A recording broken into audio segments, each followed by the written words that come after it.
warahmatullahi wabarakatuh.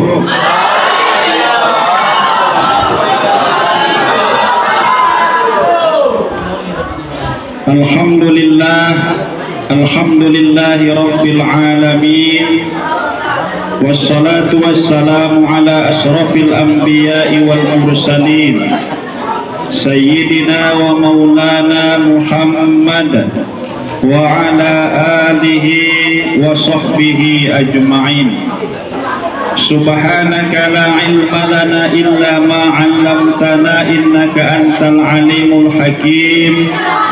Rabbi shrah li sadri wa yassir li amri wahlul 'uqdatam min lisani yafqahu qawli. Allahumma rzuqna fahman nabiyyin wa hifdzal mursalin wa ilhamal malaikatil muqarrabin waj'alna minal ulama'il amilin ya arhamar rahimin. Qala Allah Ta'ala fi kitabihil karim, a'udzu billahi minasy syaithanir rajim. Laqad kana lakum fi rasulillahi uswatun hasanah liman kana yarjullaha wal yawmal akhir wa dzakarallaha katsiran. Wa qala an-nabiy sallallahu alaihi wasallam fi haditsihi, innama bu'ithtu liutammima makarimal akhlaq. Amma ba'd, yang sama kita muliakan Ketua Yayasan Bapak Doni Pinayungan Nasution ST. Mungkin beliau ada kesibukan sehingga tidak berhadir bersama kita. Yang sama kita muliakan Asesor Profesor Dr. Sri Rahayu SPD MPD, yang mungkin juga ada kesibukan yang tidak bisa ditinggalkan sehingga tidak bisa berhadir bersama kita. Yang sama kita muliakan Wakil Rektor 1 Dr. Azizdin Harap SHI MPD, yang sudah menyampaikan kata sambutannya di hadapan kita. Yang kami muliakan seluruh kepala bagian, kepala prodi dan seluruh staf, dosen, pegawai yang berhadir pada siang menjelang sore ini. Wabil khusus yang kami muliakan orang-orang tua kami atau bangun, baik yang tinggal di daerah kita ini atau di kampung sebelah. Begitu juga yang kami muliakan bapak-bapak, ibu-ibu yang sudah berhadir di kampus kita ini. Demikian juga seluruh panitia yang sudah bersusah payah menyiapkan segalanya sehingga acara kita ini bisa sampai saat sekarang ini. Yang kami banggakan adik-adik kami, mahasiswa dan mahasiswi Institut Teknologi Sains di Paluta, dan sepengetahuan kami Paluta ini kampus 1, kampus 2-nya di Sibuhuan ya. Bapak Ibu kaum muslimin dan muslimat rahimakumullah, puji syukur kita kehadirat Allah Subhanahu wa Ta'ala di mana siang menjelang sore ini kita berkumpul di halaman atau di depan kampus yang megah ini dalam rangka memperingati Maulidir Rasul Sallallahu Alaihi Wasallam. Mudah-mudahan kehadiran kita di kampus ini merupakan bukti cinta kita kepada Rasul Sallallahu Alaihi Wasallam. Selawat dan salam mari sama-sama kita hadiahkan ke ruh junjungan kita Nabi besar Muhammad Sallallahu Alaihi Wasallam. Mudah-mudahan kita semua akan mendapatkan syafaatnya pada hari kiamat nanti. Amin ya rabbal alamin.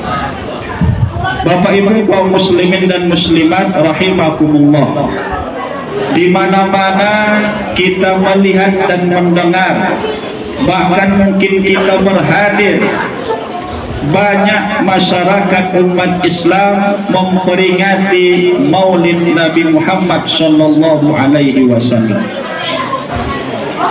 Dikisahkan dahulu Abu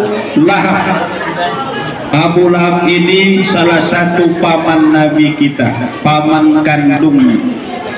Jadi Abdullah, Abu Thalib, Abu Lahab ini saudara kandung. Abu Lahab ini memiliki budak namanya Suwaibatul Aslamiyah, yang pada akhirnya nanti menjadi salah satu ibu susu dari Nabi kita sallallahu alaihi wasallam. Ketika Nabi kita lahir pada hari Senin subuh, jadi Nabi kita itu lahir pada hari Senin subuh, Ibu ya, sebelum masuk waktu subuh. Lahir Nabi kita ke dunia tanggal 12 Rabiul Awal tahun Gajah.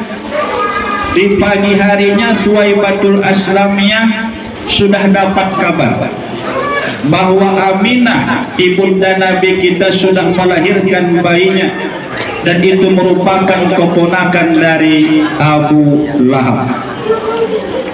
Mendengar informasi bahwa Nabi kita sudah lahir, dia pun berlari menjumpai Abu Lahab tadi. Dan Suwaibah ini adalah budak. Abu Lahab itu adalah tuan. Kata Suwaibah, wahai Abu Lahab, wahai tuanku, keponakanmu sudah lahir. Anak almarhum Abdullah sudah lahir. Aminah sudah melahirkan bayi. Karena Abu Lahab ini adalah paman dari bayi Nabi Muhammad tadi, dia pun merasa senang karena keponakannya lahir. Abu Lahab gembira betul karena anak saudaranya atau keponakannya sudah lahir ke dunia ini. Saking senangnya Abu Lahab, dia merdekakan Suwaibatul Aslamiyah tadi. Kata Abu Lahab, mulai hari ini wahai Suwaibah, engkau merdeka, engkau bebas, silahkan pergi meninggalkan rumah. Kata Suwaibah, kenapa wahai Abu Lahab? Karena aku sangat senang informasi yang kau bawa pagi ini dengan lahirnya keponakanku, anak dari Abdullah dan Aminah. Ternyata dikisahkan dalam riwayat Bapak Ibu, setiap hari Senin siksa Abu Lahab itu diringankan Allah Subhanahu wa ta'ala. Ini bisa kita baca dalam kitab-kitab tauhid ya. Setiap hari Senin siksa Abu Lahab diringankan. Kenapa? Karena dulu ketika di dunia dia bergembira mendengar Nabi kita lahir. Padahal waktu itu kan Nabi Muhammad belum Nabi kan, dia diangkat menjadi Rasul usia 40 tahun. Tapi karena dia senang, dia gembira, maka Allah Subhanahu wa ta'ala, Allah ringankan azabnya setiap hari Senin. Bapak dan Ibu kaum muslimin dan muslimat rahimakumullah, kalau Abu Lahab yang sudah divonis masuk neraka, yang dia mengingkari risalah Nabi Muhammad, bahkan dia dicela dalam Al-Quran surah Al-Lahab, tabbat yada Abi Lahabin wa tab. Kalau Abu Lahab saja mendapat keringanan azab karena senang mendengar Nabi Muhammad lahir, apalagi kita umat Islam, apalagi kita yang siang malam pagi berselawat kepada Nabi. Kalau kita menyambut kelahiran Nabi kita, kalau kita berpartisipasi mengadakan maulid Nabi, kalau kita hadir ke pengajian-pengajian maulid Nabi, pasti kita mendapatkan rahmat Allah Subhanahu wa ta'ala. Maka mudah-mudahan acara kita ini mendapat barokah dari Allah Subhanahu wa ta'ala.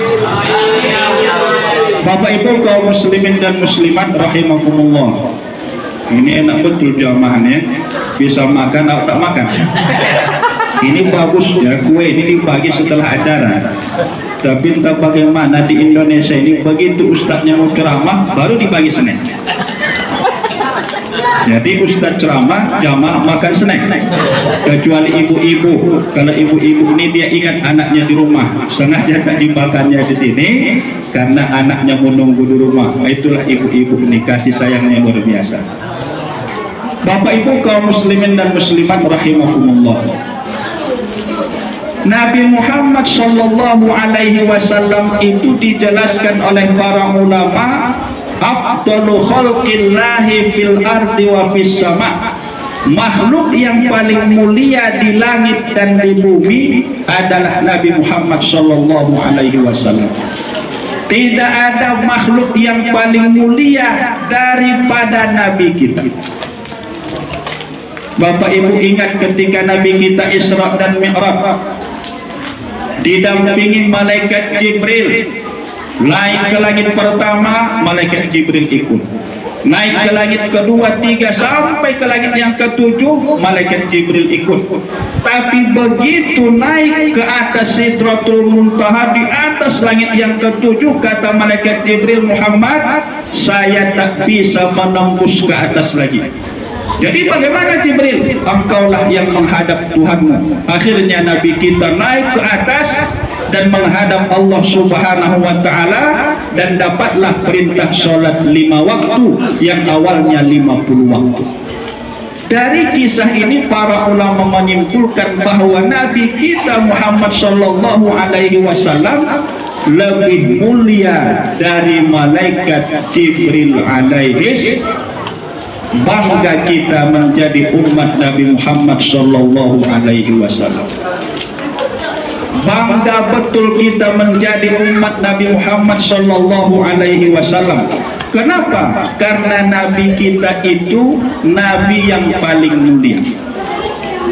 Pada hari kiamat nanti, ketika penghuni sorga sudah dinyatakan masuk sorga, fulan masuk sorga, fulanah masuk sorga, lalu mereka antri di pintu sorga. Antri mereka di pintu sorga. Pintu sorga tidak dibuka malaikat. Ini mahasiswa, malaikat penjaga sorga apa namanya? Hah?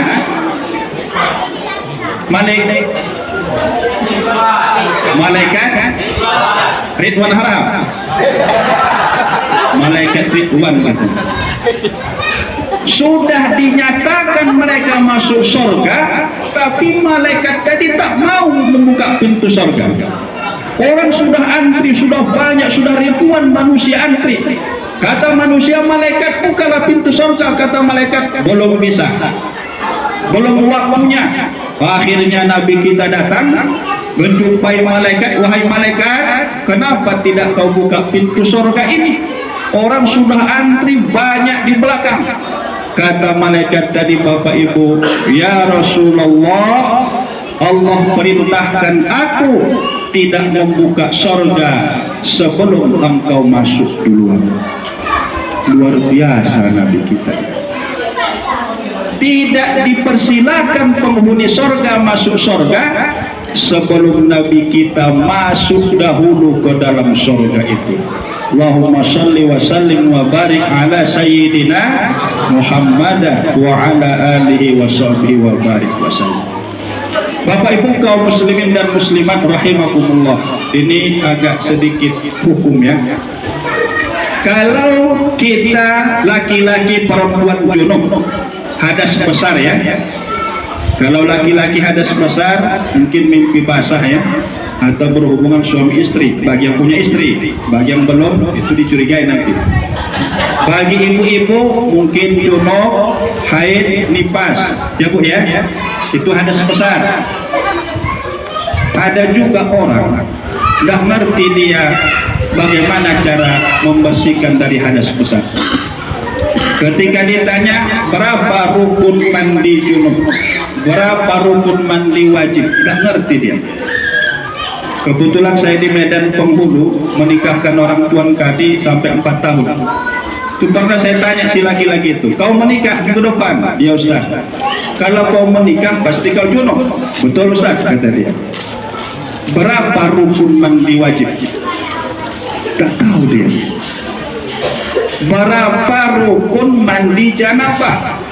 Tak ngerti juga dia. Tapi dia minggu depan mau menikah. Gimana itu? Tak ngerti dia agama, tapi dia mau berumah tangga, semangat betul dia. Walau masalah menikah jihad pun jadi. Tapi tak ngerti mandi junub, ma'udzubillah min dzalik. Berapa Bu rukun mandi wajib Bu? Oh, nah, gawat juga ini. Hah? Jadi kalau junub mandi aja gitu. Hah? Coba anak mahasiswi, rukun mandi wajib berapa? 20 tak jadilah mandi nanti. Banyak kali rukunnya berapa nak? Hah? 3. Pertama, sampo ya. Rukun mandi janabah cukup 2 saja. Pertama ada niat, yang kedua mengalirkan air ke seluruh tubuh, termasuk lipatan-lipatan di dalam tubuh kita. Termasuk ibu-ibu yang rambutnya panjang harus dibuka sambungnya supaya basuh, terbasuh seluruh rambutnya. Satu helai rambut saja tak terbasuh, maka mandi junubnya tidak sah. Kalau tidak sah, sholatnya tidak sah. Kalau tidak sah mandi junub, baca Quran bukan berpahala, malah berdosa. Ini mohon maaf, kadang-kadang ada yang tak mau mengaji, dia tak mau ngerti. Pokoknya kalau mandi junub pakai sampo, gosok gigi udah sah kata dia. Nah itu mandi pagi namanya. Nah, Nabi kita Shallallahu Alaihi Wasallam saking mulianya, kalaupun beliau junub masuk ke dalam masjid, berdiam diri di masjid tidak haram. Kalau kita yang junub, ini anak laki-laki nih mahasiswa nih. Kalau kita junub masuk ke masjid, berdiam diri di masjid, tidur di masjid, apa hukumnya? Hah? Haram atau haram? Halal. Haram. Betul. Kenapa? Hah? Karena masjid itu tempat yang orang junub itu najis kotor. Kalau ibu-ibu misalnya, mohon maaf, datang bulan lalu ada wirid di masjid, masuk ke masjid Bu. Di mana masuknya? Teras masjid, di parkiran, di teras, kaki 5. Di mana? Kata ibu nggak ikut wirid lagi? Dia ikut wirid ya, bagus. Kalau laki-laki perempuan junub hadas besar masuk ke dalam masjid, duduk di masjid, hukumnya haram. Kenapa? Masjid itu baitullah, rumah Allah, tidak boleh didiami orang yang berhadas besar.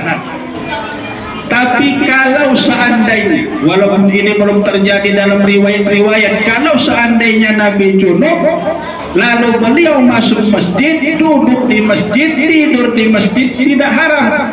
Kenapa? Karena diri Nabi itu jauh lebih mulia daripada masjid. Paham? Nabi kita itu jauh lebih mulia dari masjid. Makanya kalaupun Nabi junub masuk ke masjid tidak haram. Lalu kenapa kalau kita masuk masjid haram? Karena kita lebih hina dari masjid. Itulah Nabi kita Shallallahu Alaihi Wasallam, luar biasa. Maka tadi Barzanji, ada Barzanji tadi ya. Siapa tadi Barzanji tadi? Hah? Tapi itu udah dipotong-potong tuh kan. Bagus kalau dari awal lama ya.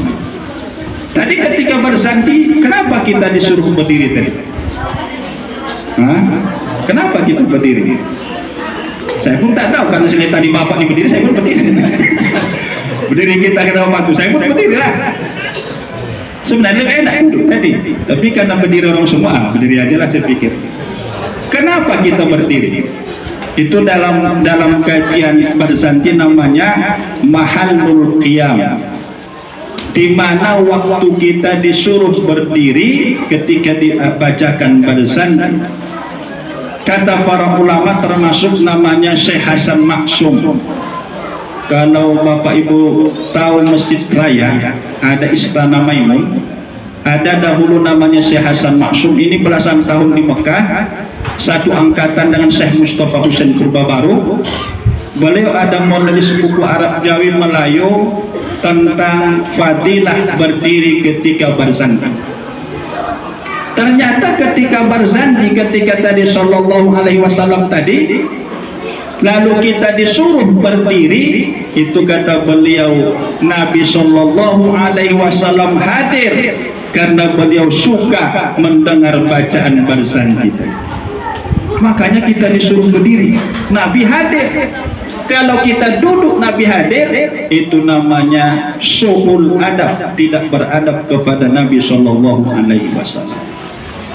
Jadi jangan kita anggap maulid ini, ini perayaan biasa, ini rutinitas, memang sudah agenda kampus. Tidak, ini dalam rangka kecintaan kita kepada Nabi Sallallahu Alaihi Wasallam. Ini udah asar pula nih Pak, gimana nih? Udah asar? Udah? Udah jam 3:30 ini. Kita lewatkan asar? Iya Bu? Lewat, tanggung jawab ya. Jadi kalau pada hari kiamat, Ustaz, kata malaikat, kenapa kalau lewatkan asar? Tanggung jawab ibu-ibu saya bilang. Apa-apa? Mana Bu? Ini sudah waktu asar, kita sholat atau udah selesai? Gimana Pak? Bentar lagi lah ya. Bolehkah melambat-lambatkan sholat fardu? Bolehkah? Udah azan, lalu kita tak ke masjid, di warung kopi kita duduk-duduk. Ini ibu-ibu suka ke warung kopi nih Bapak suka dia. Ya kan? Udah azan isya, azan maghrib, azan subuh, azan zuhur, azan asar, masih di warung kopi, ibu-ibu diminum kopi, main catur ya Bu? Ibu atau bapak? Oh, bapak. Udah azan zuhur, masih minum kopi dia. Udah azan asar, main catur lagi. Na'udzubillah min dzalik. Ini berarti tidak peduli dengan panggilan Allah Subhanahu wa Ta'ala. Jadi ini pun sudah asar. Jadi sama-sama kita nanti bertanggung jawab di hadapan Allah. Ini paling bertanggung jawab nih panitianya. Kenapa lama kali dimulai kan? Kalau kita dikitlah dapat dosanya. Orang paling banyak nih 2 kilo mungkin. Nabi Sallallahu Alaihi Wasallam itu Bapak dan Ibu, begitu dia lahir, tidak ada setetes darah pun yang mengikuti kelahiran Nabi kita. Ibu-ibu ketika melahirkan ada darah banyak ya. Alhamdulillah saya belum pernah melahirkan, tapi istri saya sudah 7 kali melahirkan. Jadi anak saya pun sudah 7, istri masih 1. Ketika Aminah melahirkan Nabi Muhammad Sallallahu Alaihi Wasallam, setetes darah pun tak ada yang keluar. Kenapa begitu? Tadi di Barzanji dibacakan itu. Ketika Nabi kita lahir, cahaya pun datang, ya talaklah. Cahaya tadi bersinar betul sampai kota Mekah dan sekitarnya terang dengan cahaya yang mengiringi kelahiran Nabi Sallallahu Alaihi Wasallam. Maka merugi orang yang tak mau berselawat kepada Nabi, merugi orang yang tidak mau mengamalkan sunnah-sunnah Nabi Sallallahu Alaihi Wasallam. Kalau ibu melahirkan anak, keluarnya dari tempat najis, betul Bu ya? Nabi Muhammad lahir tidak dari tempat yang biasa kita lahir. Dari mana Nabi kita lahir? Antara pusat dan kemaluan dibedah, lalu keluarlah Nabi kita dari situ. Kenapa tidak dari tempat biasa najis keluar? Tidak pantas Nabi Muhammad dilahirkan dari tempat najis keluar. Bahkan Imam Malik, ulama dalam mazhab Malikiyah berfatwa, siapa yang mengatakan Nabi Muhammad lahir dari tempat biasa bayi lahir, bahwa fasik, dia itu orang fasik. Kenapa pasif? Menghina Nabi Muhammad sallallahu alaihi wasallam karena dia dilahirkan dari tempat najis keluar. Banyak dalil-dalil, kitab-kitab yang menjelaskan kemuliaan Nabi kita. Tidak habis dikaji. Ada buku namanya Khususiyatir Rasul, kekhususan Nabi kita, yang disusun oleh Syekh Nuruddin Al-Banjari, orang Kalimantan, tapi beliau lama di Mekah dan kemudian kuliah di Mesir. Tidak habis-habis. Ini satu lagi kita, supaya kita tahu siapa Nabi kita, dan kita peringati ini siapa. Pernah Nabi kita berbekam. Tahu bekam ya? Tahu nggak bekam? Jadi kalau agak suntuk-suntuk, bekam kepalanya, ya. Kalau ada dosen yang agak susah dijumpai, bekam aja kepalanya, supaya sehat otaknya. Suatu ketika Nabi berbekam, mengeluarkan darah kotor.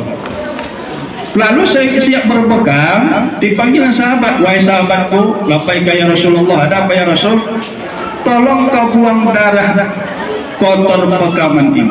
Kemana ya Rasul? Jauhlah kau buang. Pokoknya jangan dilihat ya. Lalu sahabat tadi pun dia bawa darah bekam tadi, darah kotor tadi. Sudah jauh tak dilihat Nabi lagi. Dia berpikir ini darah yang ada dalam tubuh Nabi. Kalau dibuang sayang ini katanya. Akhirnya dia minum darah kotor Nabi tadi, darah bekam tadi. Dia minum sampai habis, tidak ada tersisa. Baru dia datang menghadap Nabi. Ketika sudah dekat dengan Nabi, ditanya Nabi, wahai, atau pakai Abdul Rahman, Abdul Rahim, Abdul Malik, Abdul Aziz, Abdul Ghaffar, dan seterusnya dan seterusnya. Kalau perempuan, nah itu tadi kan dibacakan tadi. Ketika Nabi kita lahir, hadirlah dua wanita mulia. Pertama namanya Asia, yang kedua Maryam, ya Bu ya. Ketika Nabi kita lahir, itu dihadirkan Asia dan Maryam. Padahal Asia dan Maryam ini sudah lama meninggal dunia. Asia itu istri Fir'aun, walaupun setiap kali Fir'aun mendekatinya, Allah ganti Asia itu dengan jin. Jadi Asia yang asli tak pernah disentuh Fir'aun. Hadir ketika Nabi kita lahir. Maryam ibunda Nabi Isa, wanita yang suci dan mulia, tak pernah pacaran, tak pernah punya cowok, tak pernah dibawa laki-laki seperti sekarang. Kalau sekarang ini, na'udzubillah min dzalik. Kalau perempuan tak ada cowoknya, dibilang tak laku. Ini ada hambamu si fulan, si fulanah mengucapkan selawat salam kepadamu. Lalu Nabi kita menjawab salam itu walaupun tidak bisa kita dengar. Man shalla alayya wahidan sallallahu bihi alaiha asyara. Siapa yang berselawat kepadaku satu kali, kata Nabi, Allah berselawat kepadanya 10 kali. Apa maksud Allah berselawat kepadanya 10 kali? Allah rahmati dia, Allah berikan karunia kepadanya, Allah ampuni dia. Maka oleh karena itu, pesan pertama, mari sama-sama kita perbanyak selawat kepada Muhammad sallallahu alaihi wasallam. Yang kedua, kita harus melaksanakan sunnah-sunnah Nabi. Kita harus melakukan perintah-perintah Nabi kita. Ya ayyuhalladzina amanu ati'ullaha wa ati'ur rasul.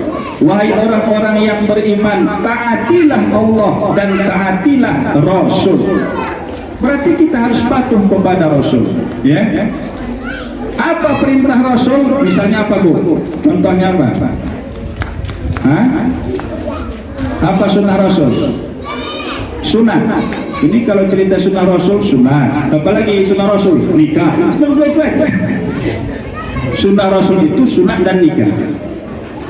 Padahal sunnah Rasul itu banyak. Apa salah satunya? Ketika kita bertemu mengucapkan Assalamualaikum, waalaikumsalam, assalamualaikum. Jadi kalau ada dosen masuk ke kelas tak mengucapkan salam, tidak mengamalkan sunnah. Itu ada satu sekolah, kalau ada murid masuk ke kelas tak mengucapkan salam, aku diusir. Kenapa kau bukan umat Nabi Muhammad? Umat siapa kau? Abu Jahal katanya. Tak mau ucapkan salam. Padahal ketika kita mengucapkan salam, Assalamualaikum warahmatullahi wabarakatuh, itu rahmat. Saking pentingnya salam ini, kalau kita ziarah kubur, apa kita sebut? Assalamualaikum ya ahlal kubur wa inna insyaallahu bikum. Itu yang sudah mati kita ucapkan salam, apalagi yang masih hidup di sekitar kita. Amalkan sunnah Nabi. Di antara sunnah Nabi itu sholat qobliyah ba'diyah. Ya Bu ya, ini jangan ditinggalkan ini. Sholat qobliyah ba'diyah. Kenapa Pak Ustaz? Karena sholat qobliyah ba'diyah ini menyempurnakan sholat fardu. Ada nggak yang yakin sholat fardunya khusyuk? Ada Bu? Dari takbir sampai salam khusyuk dia sholat? Tidak ada. Kalau Ustaz sholat, Ustaz tidak khusyuk. Kenapa? Namanya manusia, pasti ada yang dia ingat dari dunia ini. Apa yang menyempurnakan sholat fardu tadi? Sholat qobliyah ba'diyah.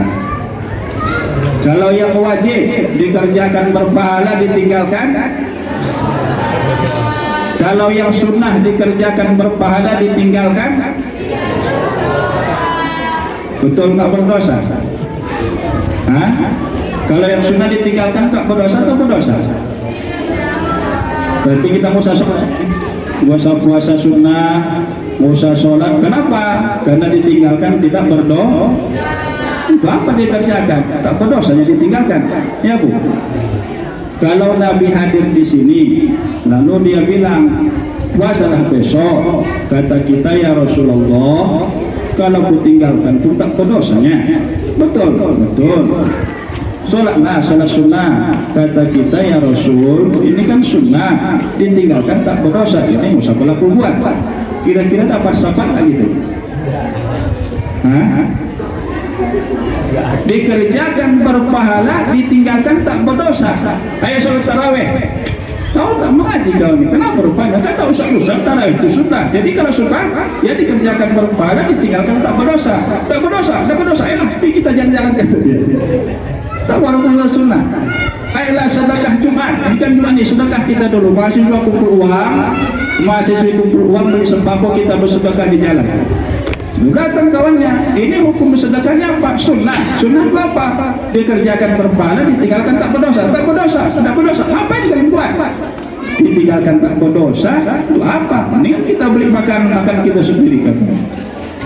Kalau begini dalam pikiran kita akan mudah meninggalkan ibadah sunnah. Iya Bu. Jadi apa mau kita bilang? Yang sunnah itu dikerjakan berpahala, ditinggalkan akan menyesal. Ya Bu. Mana ibu tadi? Bu. Kalau baca Quran wajib atau sunnah? Baca Quran wajib atau sunnah? Baca Quran betul lah wajib. Baca Quran malam Jumat wirid Yasin wajib atau sunnah? Kalau ditinggalkan tak berdosa pula lagi. Belum dapat teh manis kayak ini. Kalau yang sunnah ditinggalkan kan menyesal. Siapa yang tak mengerjakan sunnah menyesal di dalam kubur, menyesal di padang mahsyar, menyesal pada hari kiamat. Subhanallah, subhanallah, subhanallah, habis sholat 5 waktu wajib atau sunnah? Kalau ditinggalkan menyesal pada hari kiamat. Kalaulah boleh orang yang mati sekarang itu hidup, dia akan minta kepada Allah hidup walaupun 1 menit untuk bisa sholat 2 rakaat. Kan ada dalam Quran, ya Allah hidupkan kami ke dunia, la tasaddaqanna, kami akan bersedekah, kami akan sholat, kami akan berwakaf, kami akan melakukan kebaikan. Tapi yang mati tak ada yang kembali. Oleh karena itu ibadah sunnah itu dikerjakan berpahala, ditinggalkan akan menyesal. Yang malas baca Quran menyesal, yang malas sholat sunnah menyesal, yang tak mau menikah menyesal. Kali menyesal, kuat kali menyesal. Tak mau wirid yasin menyesal, tak mau ikut STM menyesal, tak mau ikut maulid menyesal. Orang yang menyesal, jangankan menyesal di akhirat, menyesal di dunia pun sangat kecewa dan sangat tidak menyenangkan. Ini menyesal di akhirat. Bapak dan Ibu, ini sudah jam 4 ya. Terakhir ini kita sudah sama lihat di handphone, ada saudara-saudara kita di Palestina. Tahu Palestina, Bu? Gunung Tua masuk sedikit ke dalam, itu Palestina. Di Palestina itu ada namanya Masjidil Aqsa. Pernah ke Masjid Aqsa? Saya pun belum pernah, sama kita. Masjidil Aqsa ini berada di negara Palestina, jauh di Arab sana ya. Masjidil Aqsa sekarang ini dikuasai oleh orang-orang Yahudi dan Israel, Yahudi Israel. Orang Yahudi, Bu, orang sangat benci kepada Islam, itu orang Israel Yahudi. Mereka membunuh anak-anak. Coba dilihat di handphone kita itu betul, bukan rekayasa ya. Anak-anak mereka bunuh, perempuan mereka bunuh, orang tua yang tak ikut perang pun mereka bunuh, rumah-rumah mereka bom, bahkan rumah sakit pun mereka bom. Itulah Yahudi, itu jahatnya betul. Jadi yang jahat-jahat itu namanya Yahudi. Kalau anak kita jahat, Yahudi berarti. Ada mahasiswa jahat, Yahudi. Ya, jahat betul orang Yahudi. Kalau tentara dibunuh karena perang, wajar. Ini anak dijatuhkan, anak yang jalan-jalan, banyak anak Palestina. Ada yang kepalanya, ada yang dadanya kena. Kasihan kita melihat. Lalu apa yang bisa kita buat untuk Palestina ini? Mereka saudara kita, akan ada pertanyaan pada hari kiamat. Wahai bulan, apa yang kau buat ketika saudaramu dizalim? Apa yang kau buat ketika saudaramu dibunuh? Apa yang kau buat ketika Masjidil Aqsa direbut oleh orang-orang Israel? Tahu Ibu, kemana dulu Nabi sholat pertama kali, menghadap mana? Nabi kita sholat pertama kali dulu, dia menghadap kemana? Masjidil, berapa lama itu? 16 bulan atau 17 bulan, 1 tahun lebih. Nabi dan para sahabat sholat 5 waktu, bukan menghadap Ka'bah, menghadap Masjidil Aqsa Palestina sampai 16 bahkan 17 bulan dalam satu riwayat. Setelah 17 bulan, fawalli wajhaka satral Masjidil Haram, palingkan Muhammad wajahmu menghadap Masjidil Haram. Salat zuhur itu 2 rakaat pertama menghadap Masjidil Aqsa, 2 rakaat terakhir menghadap Masjidil Haram. Itulah namanya Masjid Qiblatain. Jadi Masjid Aqsa itu kiblat kita pertama kali. Ya Bu ya, bukan Masjidil Haram, Masjid yang pertama kali dibangun. Inna awwala baitin wudi'a lin-nasi lalladzi bi Bakkah. Masjid yang pertama kali dibangun di bumi ini adalah di Bakkah, Masjidil Haram. Masjid yang kedua adalah Masjidil Aqsa. Masjid Nabawi belum ada. Berapa jarak? 40 tahun Masjidil Haram dibangun. Setelah 40 tahun barulah dibangun Masjidil Aqsa. Masjid yang kedua di muka bumi ini adalah Masjidil Aqsa yang ada di Palestina. Ini luar biasa Masjidil Aqsa. Ketika Nabi Isra dan Mi'raj dari Masjidil Haram ila Masjidil, kenapa tidak dari Masjidil Haram langsung ke langit? Kenapa begitu? Apa Allah tak mampu mengangkat Nabi dari Masjidil Haram langit pertama, 2, 3? Apa Allah tak mampu? Mampu. Kenapa tidak Allah buat? Allah ingin memberikan pelajaran kepada kita. Wahai umat Islam, jaga Masjidil Aqsa, karena itu tempat Isra dan Mi'raj Nabi kalian Muhammad sallallahu alaihi wasallam.